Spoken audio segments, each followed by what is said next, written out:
My name is Scarlett Molly, and I'm a student in Ai, cala a boca! psychology. 370 feet beneath this point is a hidden chamber that might contain the critical messages of history. How are we supposed to get down? There are 200 miles of tunnels right underneath our feet. Holding the remains of 6 million corpses. Stop. This is the Empire. These are human bodies. Because you're here. Let's do it. Viu que trigo? Imagina dar na aberta. Slow and steady, yeah? If you're stuck.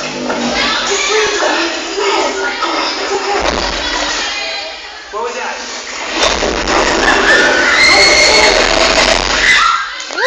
Ah, já deu, né? De não tá nem dando fio.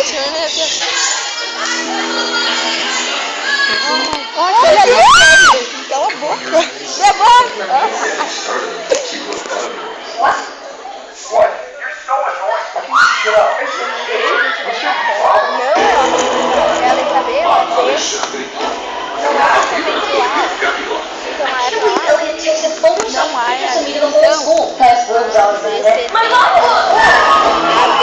a ver ali, ó. Para sua família, a vida não poderia ser melhor. I got a call today. I have an interview for game design tomorrow. You could be looking at the new vice president of Lone Hill Press. Once I get my license tomorrow, I'll kind of have everything I've ever wanted.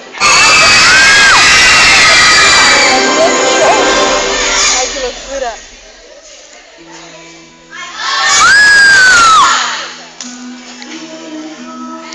Não é. Capaz. Ai, que bosta. Everyone's dangerous. You can't just go invade a country because they're doing something that you think is immoral. I know.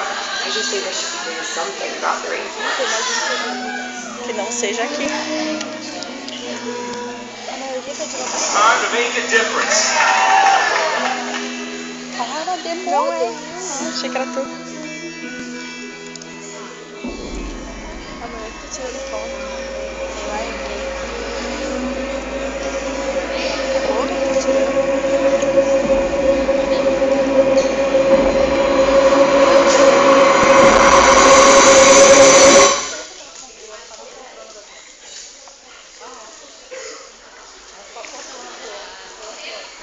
Você tem que ver, né?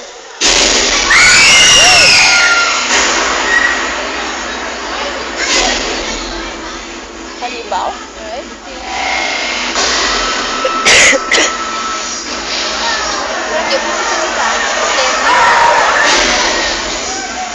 Why are they doing this?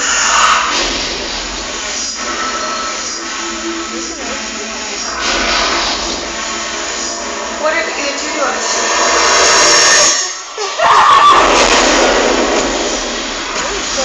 Let's get out of here.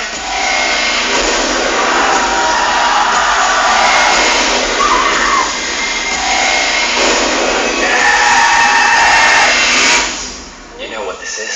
You know what they're doing to us?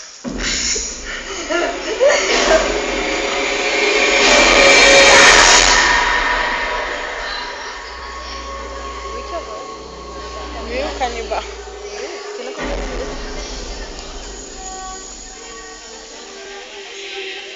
Nunca tinha visto assim. Filmada antes. Ai, acho que agora tá bom.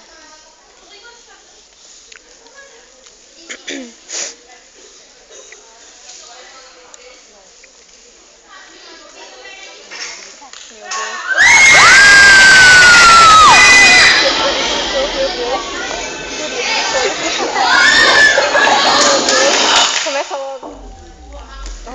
Cantar. Faz de bola.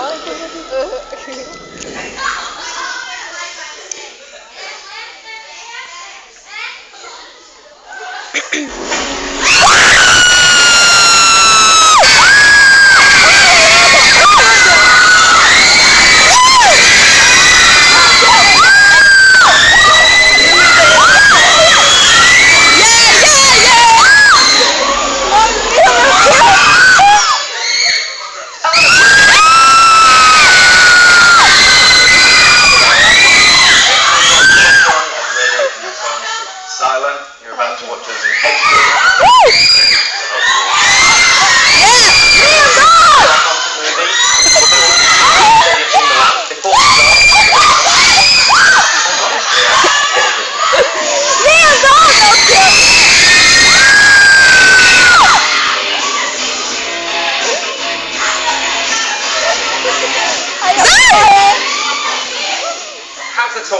Let's start with you. How have you enjoyed the tour so far? I think it's been brilliant. Doing the stadium tour is, so hard to comprehend, and being there on stage is just the best. It is mad how you've done so quickly. You've gone to stadiums. 3 years ago you were doing theatres. A couple of years ago. We did nightclub first. So what you Started did? at Watford, that was the Go on, first. tell me your first ever gig together. When was We did that? in Scotland. It was at campus. We did those couple gigs in Scotland. There's about 800 people in there. Quite a lot. Yeah, mate. And it was like for us. Obviously, we'd not done like a gig together before or anything. It was so amazing. The vibe in there was huge. There was a couple of places where we did Leeds. Remember in Leeds, where the lads were doing it. Yeah. But those were the days, and those were like funny days. We had a lot of fun when we used to go touring around the clubs and stuff. And Our first gig, all five of us, for the whole set, we just had mic stands. Do you remember? Yeah. We just sung on mic stands for like 6, 7 songs we did. yeah. The covers with them next factor, Yeah, the lead show was weird because it like wasn't even on a stage. It was just on like the Podium thing, like platform. It was like tables. For the DJ, I wish we had footage of it. It was so funny. Did people start throwing stuff at us as well? Yeah. We were all too young to be, except for you maybe. Though. I think you could go clubbing then, couldn't you? We literally just got brought in, did the gig, and got taken wow, back yeah. out. So it was a nightclub night, and you were performing your covers. Yeah. We did like Tiger night.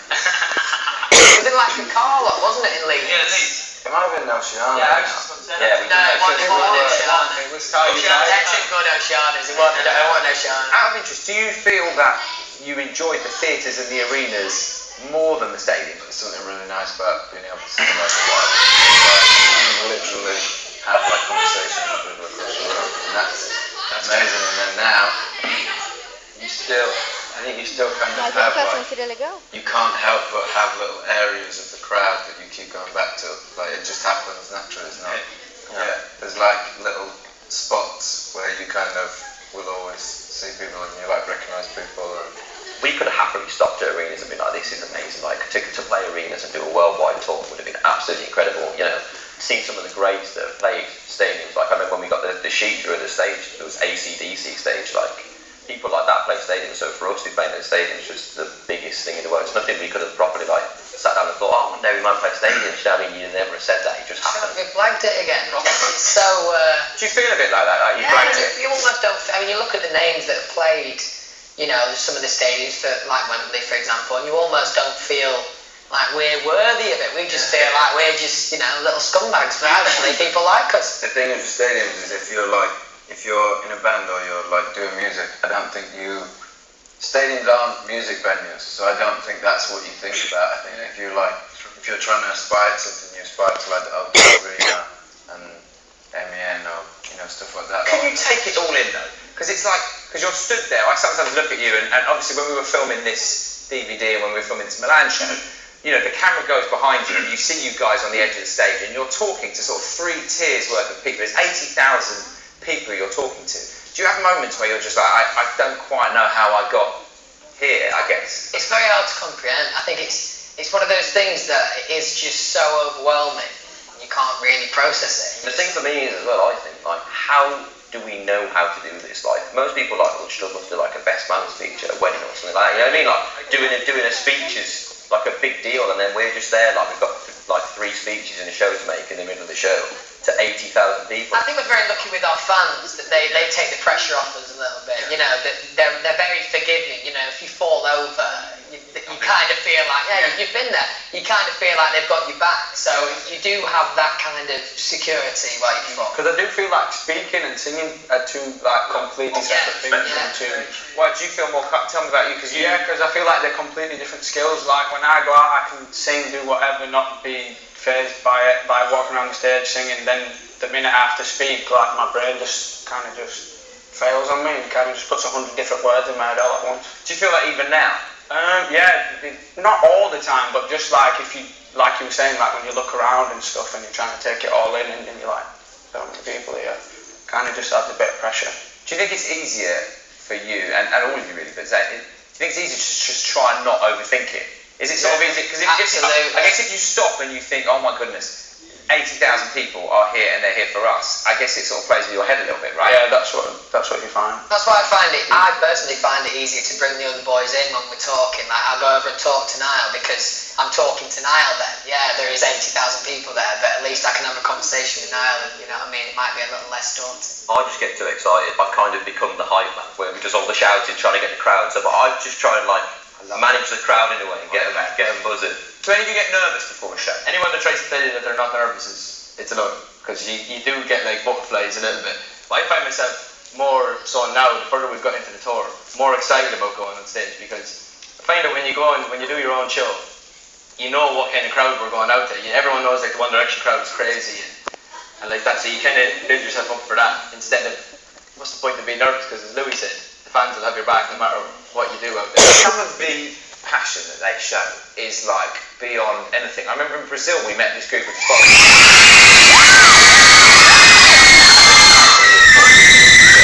to the front and be near you. Do you compute that? Do you think about that often, or is it just are you just very grateful for it, or do you just try? I mean, the dedication to you is amazing. The dedication is amazing. It's just impossible to understand or comprehend, because to put you in that position yourself, you'd have to be a very arrogant person to understand it, I think, and it's just impossible. I mean, just the other day, when I was down at Nogueira, 2 people had flown from Sao Paulo to Doncaster. What a great holiday. I mean, it was the best time. You've travelled all over the world now. You've seen everything. What's the most impressive place that you've seen? Rio was amazing.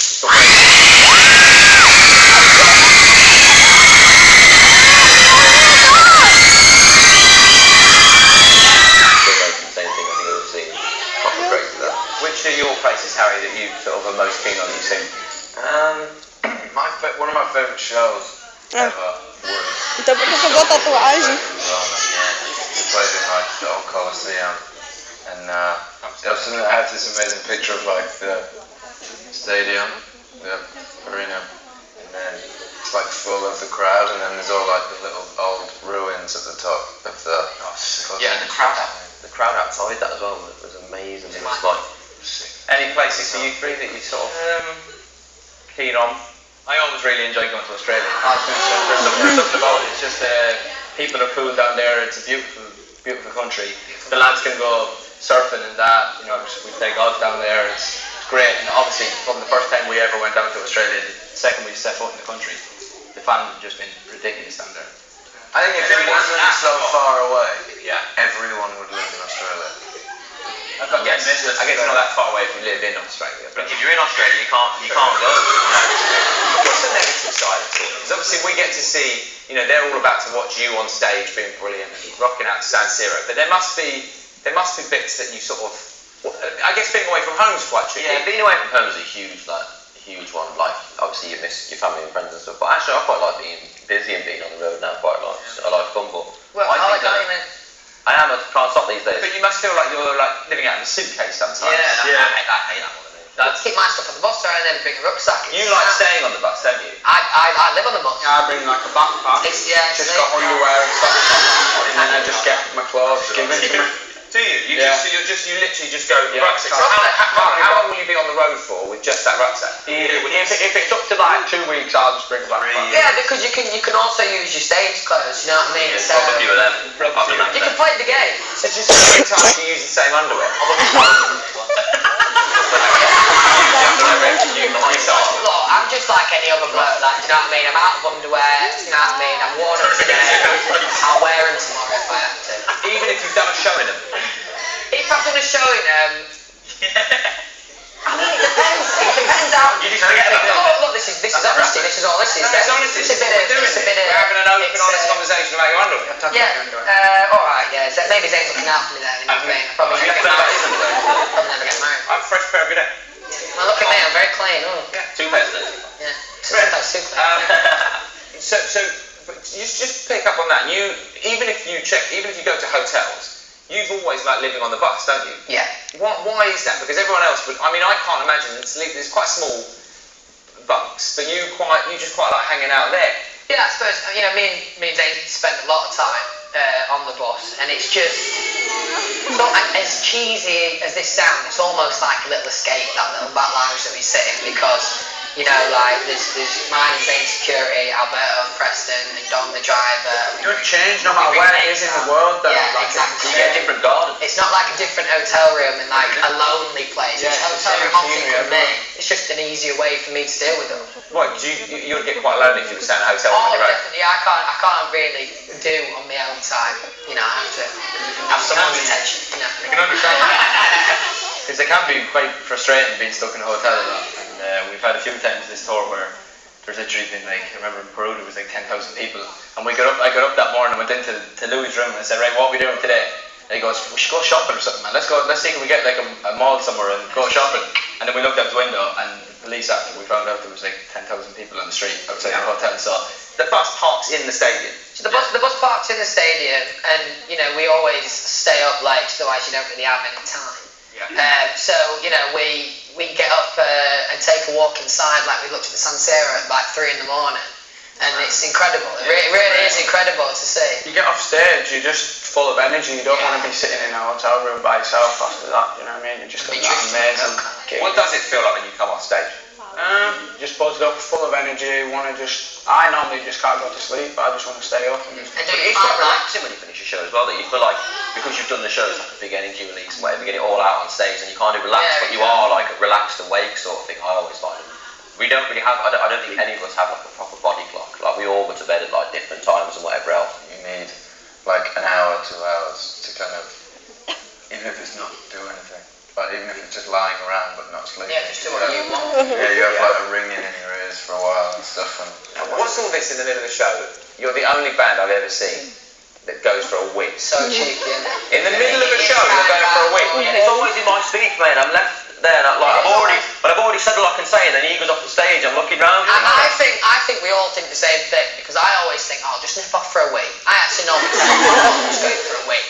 And then I come to the toilet and everyone's already there. we all know the point in the show where there is a gap long enough to go to the toilet. So, like, I came out the toilet the other day and literally there was 3 lads standing outside in the queue outside the toilet. what can you do? Oh, you can go before the show, it's Of course. No, not true. it's Not not true. that. Because you drink so much water That's what I during was gonna stage. say, yeah, It's you very drink dry. I had one kidney for a long time, boy, so I'm well trained in that. Yeah. Never had You never had one kidney Never to had miss. one. The It could have been. world. It could have been a bit.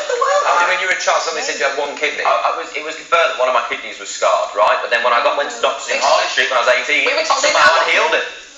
The kidney just healed. Healed. We were talking that and it was gone. No, I always had one, it was scarred, it just didn't work.